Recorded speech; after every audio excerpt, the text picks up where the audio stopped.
Une chaîne musicale entièrement dédiée à la musique classique et à ses artistes, c'est sur Radio-Canada Audio que ça se passe. Branchez-vous sur Ici Musique Classique. À écouter quand vous voulez, où vous voulez, sur l'appli Radio-Canada Audio.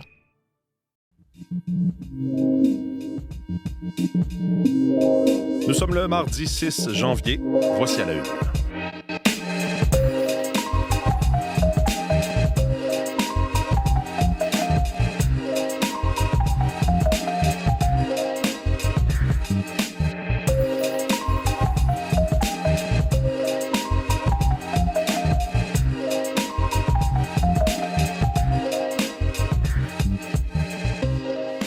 Bonjour, bon mardi, bienvenue à l'émission, c'est Mathieu Bellumeur au microphone. Content de vous retrouver. Permettez-moi de vous souhaiter en ce mardi 6 janvier une très bonne année 2026. Je vais vous souhaiter surtout de la santé. Une fois qu'on a ça, généralement, le reste suit. En tout cas, le reste est moins dur, généralement, quand on a la santé. Oui, je suis content de vous retrouver, bien reposé. Merci à Claude-Sophie qui était là hier pour la reprise de l'émission. Je serai avec vous maintenant avec l'équipe régulière qui est presque de retour au complet. Manque Julie Jasmine qui va être de retour lundi, mais Élise Jeté est là pour la remplacer. Bonjour Élise. Bonjour Mathieu. On va se parler tantôt ensemble de Stranger Things, une série très, très, très populaire. Et là, on va en apprendre un peu plus sur les coulisses de cette série-là. La saison 5 est sortie le 26 novembre. Et en toute franchise, Mathieu, je n'ai jamais écouté Stranger Things. Mais le documentaire, ça va parce que j'ai comme le paranormal, on dirait, si j'écoute ça, je peux pas dormir. Okay. Donc, mais le documentaire, c'est correct. Donc, le documentaire va sortir la semaine prochaine. Je vous en parle un peu plus tard. Parfait. On va y revenir. Donc, Véronique Méran et Olivier Pellerin sont aussi avec moi. Bonjour à vous deux. Bonjour. Alors, oui, puis dans les actualités, évidemment qu'on va revenir sur Nicolas Maduro, cette comparution hier devant un tribunal de New York, la vice-présidente qui a également officiellement été nommée présidente du Venezuela. Jean-Philippe Robillard va faire le tour de la question avec nous. Le temps de parler des prévisions de la météo avec Véronique, alors que tranquillement, on sent qu'on s'en va vers un réchauffement des températures. Quelques degrés de plus à cette heure-ci. Moins 12 ce matin à Montréal, un peu moins agressant que les moins 19, moins 20 d'hier. Donc, un peu partout, là, les températures oscillent. Montréal, l'Estrie, Laurentides, la Naudière, Québec, l'Outaouais, entre moins 11 et moins 17 ce matin. Donc, une étape vers le haut. On atteindra moins 4 à moins 7 en cours de journée aujourd'hui et c'est à partir de demain que la douceur sera un petit peu plus prononcée. Mercredi, jeudi, vendredi. Donc, quelques jours de température plus douce qui nous amènerait même des valeurs positives vendredi avec un système à surveiller qui pourrait nous donner un peu de pluie. Mais d'ici là, il y a encore de la neige en route. Donc, pour l'instant, ça va être calme en journée. Il en est tombé un peu la nuit dernière. Donc, ce matin, là, par endroits, c'est assez enneigé, mais moins de 5 cm dans l'ensemble. Plutôt nuageux aujourd'hui, moins 4 à moins 7. La neige reprend du service en fin de journée pour l'Outaouais, les Laurentides, en soirée pour Montréal. Ça va se faire après l'heure de pointe. 5 à 10 cm, plus on s'en va vers l'Estrie, la frontière, la Montérégie. C'est là où il y en aura davantage. Un petit peu moins au nord. On parle de 3 à 5 cm vers les Laurentides. Quelques centimètres à Québec seulement. Et pour ce qui est des températures, demain, il y aura des flocons résiduels le matin, mais moins 2, moins 3 degrés. On voit que ça s'adoucit. Et 0, 1 degré pour la journée de jeudi où on devrait voir quelques éclaircies. C'est vraiment vendredi qu'il faut surveiller. S'il y a précipitation sous forme de pluie, on trouve ça un peu moins intéressant. D'ici là, en Abitibi aussi, ça se réchauffe. Il fera moins 5 aujourd'hui sous les nuages et les flocons. Encore un peu de soleil pour l'est du Québec où là, le froid est un peu plus mordant ce matin. Moins 15, Saguenay-Lac-Saint-Jean, moins 25 à Gaspé, moins 29 à Sept-Îles. Donc aujourd'hui, ce sont des maximums de moins 10 à moins 13 de ce côté-là. Ça s'ennuagera ce soir. Il y aura quelques flocons. Des flocons, il y en a sur le nord de l'Ontario. Limite bruine verglaçante par endroit. Moins 2 degrés pour Thunder Bay, Sudbury. Toronto, Windsor, neige, verglas. Donc possibilité de pluie verglaçante ce matin. Il y a des avertissements en vigueur. Ça s'estompera cet après-midi. 5 à 10 cm de neige à venir à Ottawa. Ça commence ce soir. Le maximum est de moins 7. Et la pluie forte se poursuit. Vancouver, 30-40 mm supplémentaires. Neige en secteur montagneux autour de 7. Plus tranquille dans les prairies. Les températures remontent un peu. Ça varie entre moins 4 et moins 6 et ça grimpera jusqu'à 2 à Calgary, sous un ciel qui se dégagera cet après-midi. Merci beaucoup, Véronique, et une très bonne année à vous. À vous de même. Bonne journée. Bonne journée. Les Finlandais qui continuent, qui tentent de mettre de la pression, finalement en zone centrale. Mais ça, là, a réussi à remettre plus loin. Et voilà, le Canada va gagner la médaille de bronze du championnat mondial de hockey. Ouais, on dirait que même dans la description, Olivier, ça traduisait un peu la déception de cette médaille de bronze du Canada. Le cœur y était moins, hein? Le cœur y était moins et on le voyait hier, j'écoutais le match et puis à la fin de la partie, on sentait pas une grande effervescence ou une grande célébration sur la glace, malgré quand même cette médaille d'or, cette médaille de bronze pour le Canada, qui aurait par contre souhaité l'or. Parce que le Canada est tellement habitué de remporter ce tournoi, ou du moins d'être de la finale pour la médaille d'or et se battre parfois, oui, contre des équipes européennes ou sinon contre les États-Unis. Hier, effectivement, il fallait se contenter donc d'une finale pour la médaille de bronze. C'était contre les Finlandais.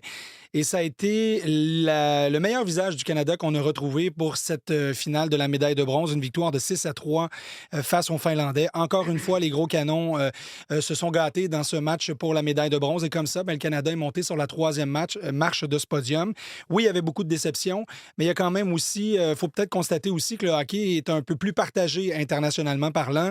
Ce n'est plus que l'affaire des Nord-Américains ou que l'affaire des Canadiens. Il y a d'autres pays comme ça qui commencent à s'inviter dans le bal et qui sont capables aussi de s'inviter dans une finale pour la médaille d'or. Hier, c'est d'ailleurs la Suède qui est allée décrocher les honneurs. C'est sa troisième médaille d'or seulement en 50 ans d'histoire du championnat mondial junior de hockey face à la Tchéquie, une victoire de 4-2.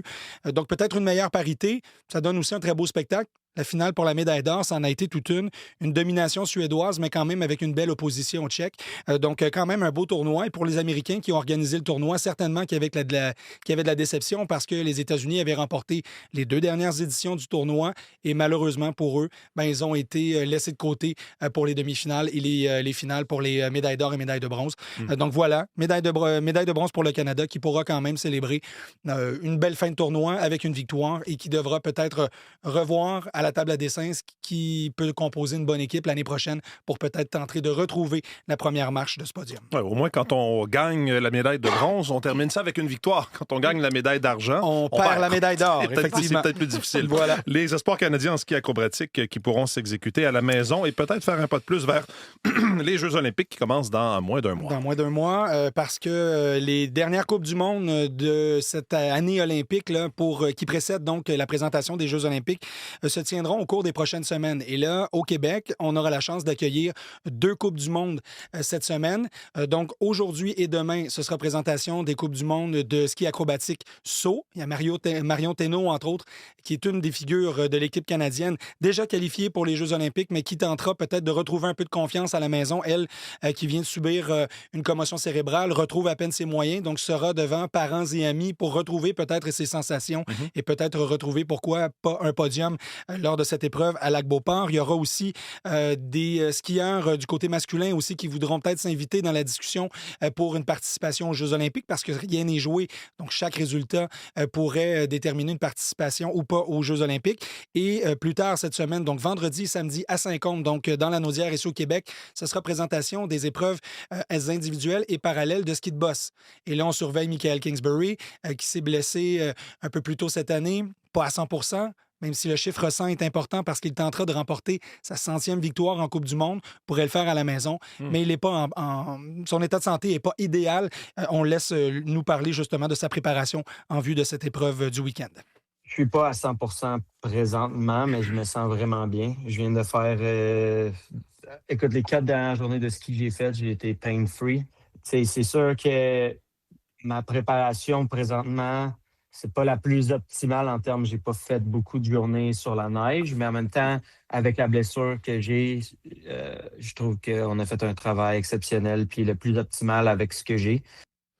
Donc, il s'est blessé à l'aine, mais espérons que la laine ne le fera pas trop souffrir cette fin de semaine, même qu'il aura peut-être besoin d'une petite laine parce que c'est pas chaud au Québec.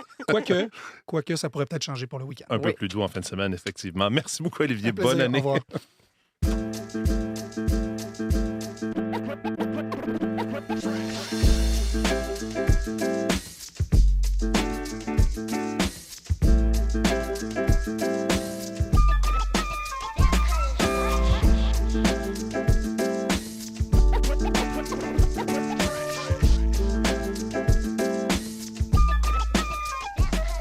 Oui, tout un début d'année dans l'actualité, sur le plan international, particulièrement évidemment avec ce qui s'est passé au Venezuela. Et encore aujourd'hui, c'est ce qui fait la une des différents quotidiens de ce matin. J'ai été kidnappé, c'est le titre de la presse de ce matin qui revient sur cette comparution de Nicolás Maduro et de sa femme devant un tribunal à New York. Et je le disais, Jean-Philippe Robillard sera avec nous pour revenir sur les événements, mais plusieurs analyses dans les différents quotidiens. C'est le cas de la presse, entre autres, ce matin, qui nous parle aussi dans un autre ordre d'idées des radars photo et des amendes records de 133 millions de dollars en 2025 délivrés par ces radars photo au Québec, selon les statistiques les plus récentes fournies par le ministère de la Justice en date du 31 décembre.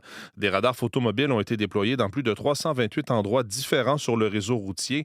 C'est un sommet en 2025, le nombre d'endroits où ils ont été déployés, ces radars photo mobiles, des appareils qui ont permis à eux seuls d'engranger 96,8 millions de dollars. C'est beaucoup plus que les 65 millions récoltés l'année passée. Le site mobile le plus payant à l'entrée du chantier du pont-tunnel Louis-Hippolyte Lafontaine sur l'autoroute 25 à Montréal. Dossier à lire dans la presse de ce matin qui nous parle également de cette tempête parfaite dans les urgences au Québec. Beaucoup de gens qui se présentent à l'urgence. Le pic d'influenza a été atteint en pleine période des fêtes au Québec. Ça met les urgences sous pression. Évidemment, dans le temps des fêtes, c'est un moment parfait pour la transmission du virus. Ce sont des chiffres qui ont été publiés hier par l'Institut national de santé publique du Québec. Le pic là, a été atteint de cette saison grippale le 27 décembre, donc en pleine festivité des fêtes. C'est un peu plus tôt que d'habitude, nous dit la présidente de l'Association des médecins d'urgence du Québec. Il faut ajouter à ça, en raison des conditions glacées à l'extérieur, des chutes. Donc, plusieurs patients qui se présentent à l'urgence en raison de chutes, et ça fait en sorte que les urgences se sont bondées. À lire, entre autres, dans la presse de ce matin. Journal de Montréal, je vous le disais, là aussi, ce qui retient l'attention, c'est la situation au Venezuela. La suite fait peur, écrit le Journal de Montréal. Trump qui ébranle l'Amérique. Qui sera la prochaine cible de Trump? Beaucoup d'inquiétudes, entre autres à Cuba, où on craint de manquer de pétrole, nous dit un expert dans le Journal de Montréal. Et dans la section opinion, Emmanuel Latraverse qui dit le Canada a de quoi s'inquiéter de la vaste opération américaine au Venezuela. L'opération est surtout le premier coup d'éclat de nouvelles stratégies de sécurité nationale qui exigent une relecture de la menace de faire du Canada le 51e État. Les politiques de Mark Carney placent le Canada sur la voie d'une collision inévitable, écrit Emmanuel Latraverse, avec l'Amérique de Trump.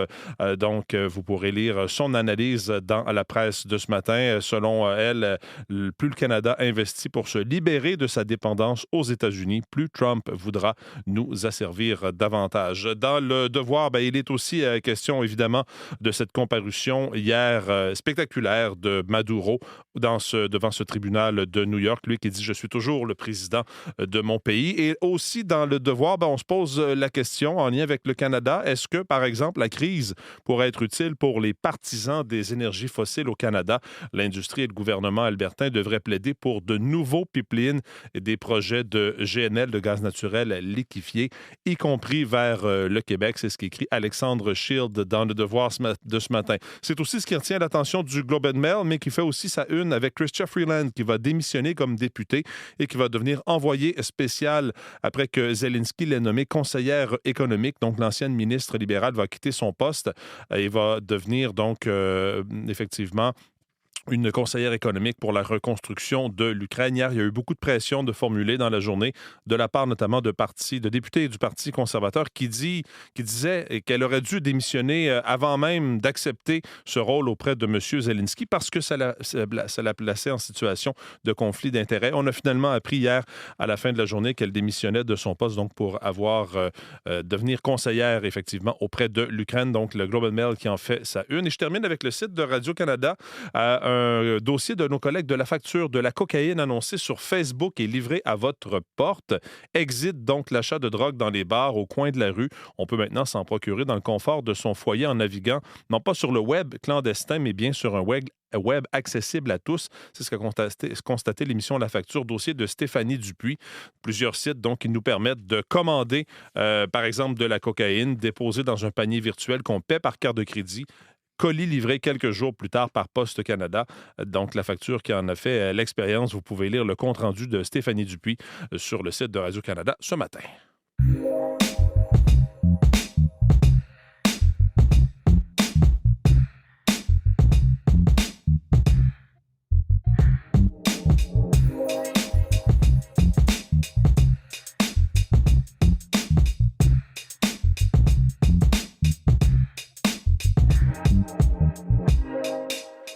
Jean-Philippe Robillard est maintenant avec nous en studio. Bonjour Jean-Philippe. Bonjour Mathieu. Bonne année 2026 Bien sûr. Aussi.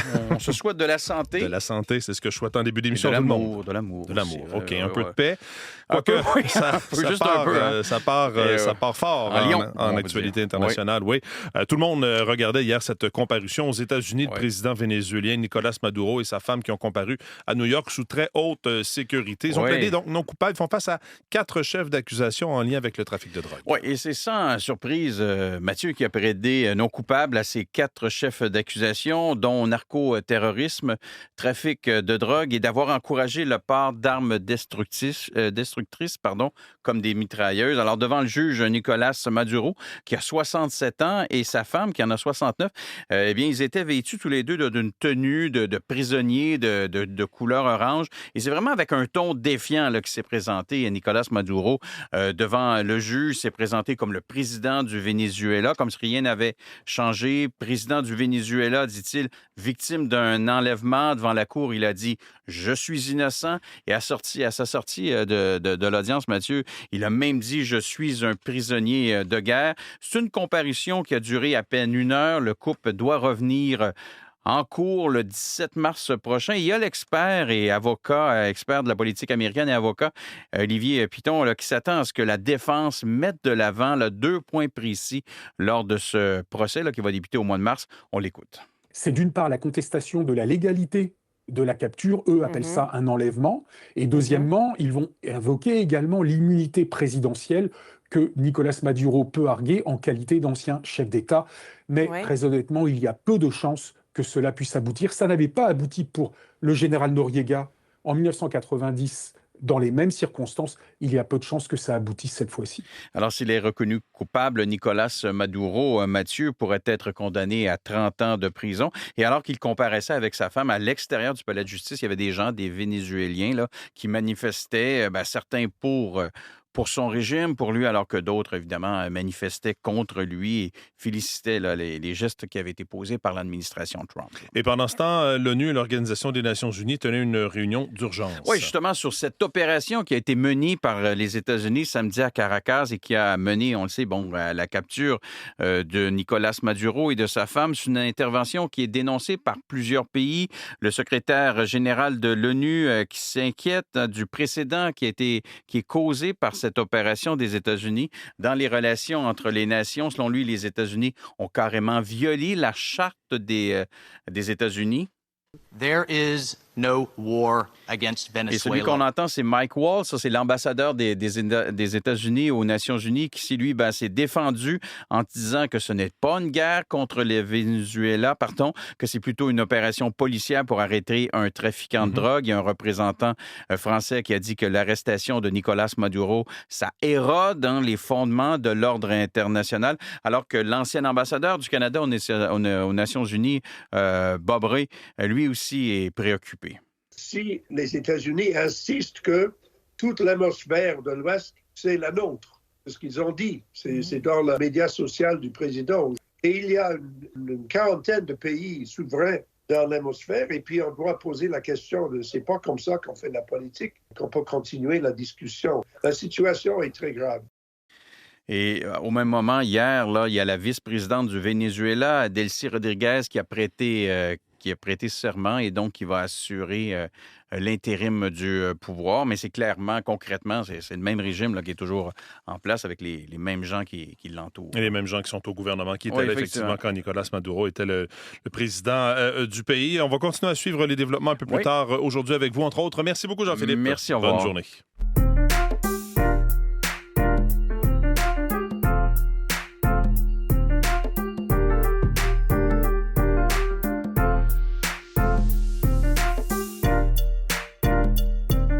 Alors, Élise Jeté est de retour en studio pour nous parler un peu plus de ce que va proposer Netflix, c'est-à-dire un regard dans les coulisses de la dernière saison de la série Stranger Things, série qui marche très, très fort. Très, très fort. Il y a un documentaire qui est attendu le 12 janvier. Ça s'appelle One Last Adventure. Le film va suivre les comédiens, les créateurs et l'équipe technique pendant la préparation de cette ultime saison, la saison 5, qui est sortie en novembre dernier, qui a été le passe-temps télévisuel de bon nombre de personnes durant les fêtes, j'imagine. Ça a été votre cas, Mathieu? Non, mais moi, ma fille, 12 ans, Oui. a commencé à regarder Stranger donc, elle est Things. plus courageuse Elle que a moi. commencé la première série, mais là, c'est arrêté à la deuxième. Elle a dit, ça me fait un peu peur. Ben, c'est ça.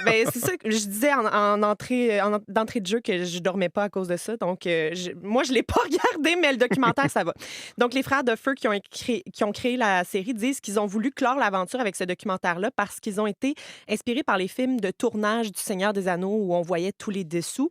Et ça a marqué donc leur début. Moi, c'est ça que j'ai fait pendant les fêtes. J'ai regardé à nouveau les Seigneurs des Anneaux. OK. Mais c'est toujours intéressant d'avoir accès aux coulisses, Oui. de toute façon. Donc, ça sera disponible sur Netflix. Le Centre Pompidou à Paris qui a été vidé de ses œuvres. Oui, c'est fermé pour d'importants travaux de rénovation qui sont évalués à 463 millions d'euros. Et en amont du chantier, il y a près de 120 000 œuvres importantes qui ont été démontées, restaurées, transportées hors du bâtiment. Tu sais, des fois, on parle d'une œuvre qui a été divisée en 60 caisses pour pouvoir être entreposée. Très, très important. On parle de peintures d'Henri Matisse, de Marc Chagall, Andy Warhol. Et le centre, donc, a ouvert en 77. Au début, il y avait eu énormément de critiques en raison d'une architecture un peu postmoderne du bâtiment. Et ensuite, c'est devenu une institution culturelle majeure. En 2024, avant de fermer, le Centre Pompidou a accueilli environ 4,6 millions de visiteurs. Pour l'instant, la réouverture est prévue en 2030, mais on s'entend que ce genre de choses-là, des fois... Des fois, il y a des délais. Oui. À surveiller, donc, au Centre Exactement. Pompidou. Vous avez commencé à nous donner un aperçu musical de ce qui est à surveiller en 2026 hier. Vous continuez encore ce matin, vous qui vous intéressez beaucoup à cette musique, disons, émergente, cette nouvelle La nouvelle musique, Ah oui. bien sûr. J'ai pas pu m'empêcher de poursuivre ma liste de suggestions parce qu'il y en avait trop à mettre sur le radar pour la nouvelle année. D'abord, un peu de rap, Mathieu, avec Calamine. Je me revois les pieds qui pendent sous le viaduc, à me demander si je vais me rendre à ma vie adulte. Délai avec le doute, je l'ai appris à dur. J'étais déjà bout. Ça s'intitule Vieux Stock. C'est sorti vendredi. La rappeuse Calamine qui a remporté le prix Félix Leclerc de la chanson. Elle a aussi été finaliste au Francouverte en 2021. L'album qui s'en vient, c'est le 13 mars. Ça s'appelle Rétrograde. C'est son 4e et ça prolonge ses prises de position sur la justice sociale, le féminisme et les réalités queer. Ensuite, autre suggestion, Marco Emma. Marco Emma qui va arriver tout bientôt, la semaine prochaine, le 16 janvier. Ça va, on y arrive, là. OK, là. Il est arrivé.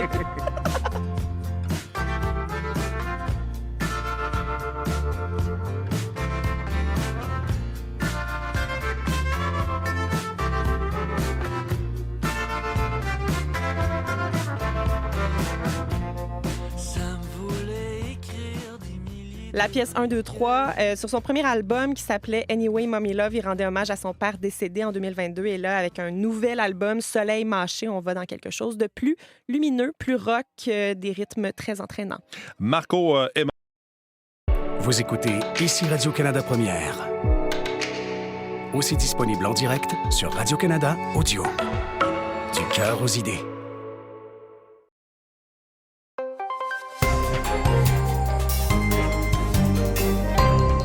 Bonjour, ici Claude-Sophie Hennekens.